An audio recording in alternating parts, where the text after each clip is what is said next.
तो हेलो दोस्तों, राधे राधे। कैसे हैं आप सभी लोग? आशा करती हूँ आप अच्छे होंगे, मैं भी अच्छी हूँ। तो दोस्तों, आज मैंने सोचा आपके साथ कुछ शेयर करूँ। तो दोस्तों, मैं आज आपके साथ कुछ बताना चाहती हूँ कि आप लोग कैसे पता लगा सकते हैं कि आपके घर में कान्हा जी विराजमान है या नहीं, या कान्हा जी जो आपने रख रखे हैं घर में, स्थापित कर रखे हैं, वो आपकी सेवा से कितने प्रसन्न है या कितने नहीं। तो ऐसे कुछ कारण होते हैं दोस्तों जिससे हमें सब पता लगता है। जैसे कि पहला कारण है कि जब हमें स्वप्न में कान्हा जी दिखे, मतलब जैसे कि कान्हा जी या कान्हा जी के जैसा छोटा बच्चा दिखे बाल स्वरूप में, तो आप उससे भी पता लगा सकते हैं कि हाँ, हम अगर वो हंस रहा है, खेल रहा है और हमसे खुशी खुशी बातें कर रहा है, तो आप ये देखिए कि वो हमारे घर में स्थापित है। जैसे कि कई बार सपने में हमें दिखता है कि कान्हा जी हमारे साथ खेल रहे हैं, बांसुरी बजा रहे हैं और खूब खुश हैं, तो ऐसे दिखता है तो आप लोग जान जाइए कि आपके घर में कान्हा जी है और आपके साथ है। दूसरा, जब आप उनको दूध पिलाते हैं, तो आप ये ध्यान दीजिएगा कि जब आप उनको दूध पिलाते हैं, तो आपने देखा होगा कि जब आप अपने कान्हा जी को भोग लगाते हैं किसी भी चीज़ का, जैसे दूध हो गया, पानी हो गया, उसमें तुलसी दर डालते ही होंगे। तो जैसे कि आप उनको भोग लगाते वक्त ऐसे चम्मच उनके मुंह के यहाँ लगाते हैं, तो उसमें छोटे छोटे बबूल से उठते हैं ना। तो जैसे कि जिस तरीके से एक बच्चा दूध पीता है, उसमें वो बबूल झाग से उठते हैं, ऐसे ही जब अगर हम अपने कान्हा जी को पिला रहे हैं ना चम्मच से, तो आप नोटिस करिएगा, आप देखिएगा कि अगर आपके उसमें दूध की चम्मच में ऐसा हो रहा है, तो ये भी दूसरा कारण हो सकता है कि आपके घर में कान्हा जी जरूर हैं और वो आपकी सेवा से बहुत प्रसन्न है।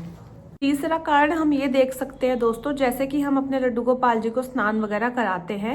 स्नान करने के बाद जैसे ही हम उन्हें टॉवल से साफ करते हैं, पोंछते हैं उनका पूरा बदन, उसके बाद जब हम उन्हें वस्त्र पहनाते हैं, जब वस्त्र पहनाने की बारी आती है, तो आप लोगों ने नोटिस करा होगा, कभी वो अपना मुकुट गिरा देते हैं, कभी बांसुरी गिरा देते हैं, या कभी अपने कपड़े नहीं पहनते।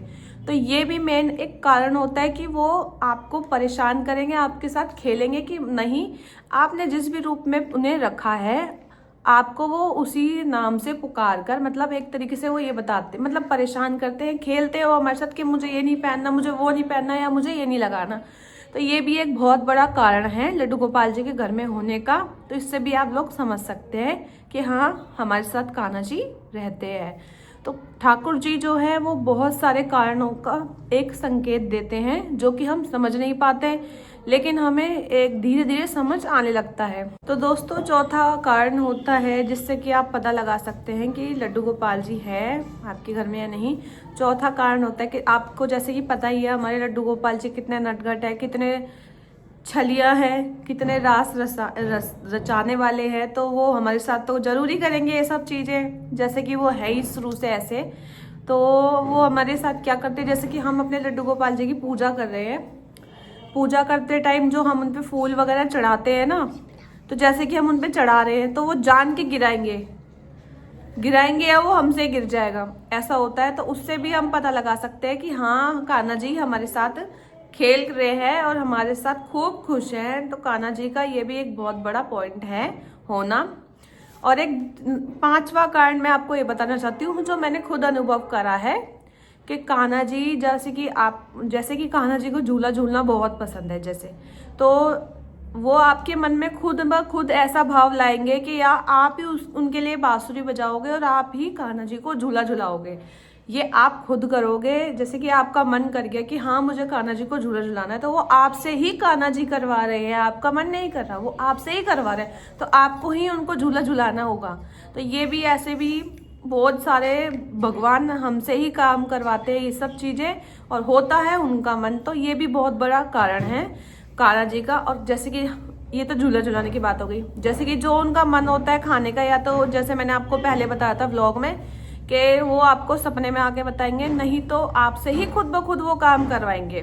आपका मन नहीं करेगा, वो भगवान जी का ही जी होता है, तो वो अपने भक्तों से ही करवाते हैं, और सिर्फ उन भक्तों से करवाते हैं जो उनके लिए प्रिय होते हैं, जो उन्हें पसंदीदा होते हैं, वो कुछ ही होते हैं। ठीक है दोस्तों, तो ये कुछ कारण थे कान्हा जी के जो सिर्फ भाग्यशाली लोगों के लिए है, जो ठाकुर जी की सेवा करते हैं और जो सेवा लेने जाते हैं उनके लिए भी। वैसे ठाकुर जी की सेवा को कई लोग ये सोचते हैं कि बहुत मुश्किल है, लेकिन ऐसा कुछ नहीं है। जो जिस भाव में करना चाहता है वो उस भाव में कर सकता है। भगवान ये नहीं कहते कि बिल्कुल करो, पूरे दिन जितना हो सके उतना करो, नहीं, जितना तुमसे हो रहा है सच्चे दिल से उतना करो। ये नहीं कि दूसरे को देख के कि वो ऐसा कर रहा है तो मैं भी, नहीं, जो तुमसे बन पाए भगवान के लिए वो आपको करना है, ना कि दूसरे को देख के कि फलाना ऐसे कर रहा है तो हमें, नहीं। भगवान हमारी भक्ति से प्रसन्न होते हैं, ना कि दूसरों की होड़ करने से हमसे प्रसन्न होते हैं, नहीं। तो दोस्तों कैसी लगी मेरी ये वीडियो आप जरूर बताना कमेंट में। ठीक है दोस्तों, मिलते हैं नेक्स्ट व्लॉग के साथ। Bye bye.